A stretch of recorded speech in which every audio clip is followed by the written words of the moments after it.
On parle peu de la maltraitance, comme si c'était un tabou. Cela dit, elle existe et il faut en parler. Mais y a-t-il des façons de se protéger contre la maltraitance? Bien sûr.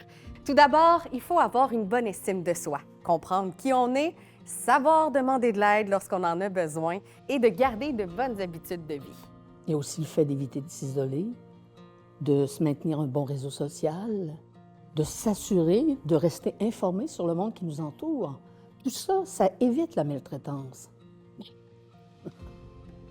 Qui dit facteur de protection, dit facteur de risque. Comme l'isolement, conflit avec les proches, les membres de la famille. Ensuite de ça, il y a la dépendance financière, la cohabitation, et puis il y a le manque de ressources. Tout ça, c'est des facteurs de risque. Et c'est quoi les raisons qui font qu'une personne ne veut pas dénoncer? En fait, il y a plusieurs éléments. On va penser beaucoup aux conséquences, aux représailles, puis c'est pour ça que la personne va avoir peur de dénoncer.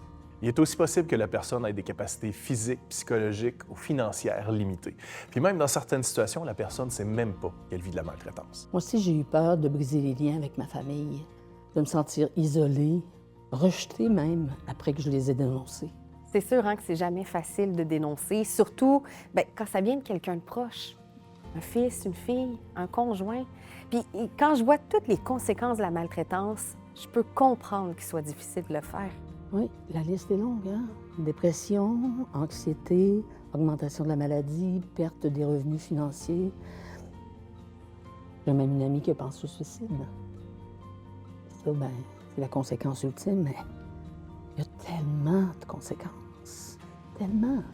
La maltraitance, ça peut arriver à n'importe quel moment de la vie. C'est pour ça qu'il faut savoir en parler. Mais c'est important de reconnaître et être attentif aux signes. C'est important de nommer les faits sans jugement de soi et de l'autre. Si on se rend compte qu'une personne vit de la maltraitance, eh bien, on va poser des questions pour vérifier sa sécurité et puis pour s'assurer de son bien-être. Bien sûr, on oublie ça souvent. Mais le tout doit se faire dans le respect et les désirs des personnes maltraitées. C'est absolument fondamental. On doit obtenir leur consentement. Si jamais ils ne veulent pas, assurez-vous tout simplement de regarder en distance et de surveiller l'évolution de la situation. Sauf si la personne est en danger. Eh oui. Parce que là, à partir de ce moment-là, vous allez composer le 911 sans même le consentement de la personne. Reconnaître. Nommer. Vérifier. Respecter et agir. La maltraitance, C'est un sujet qui nous concerne tous. Pour plus d'informations, consultez notre site web au abuainémauricie.org.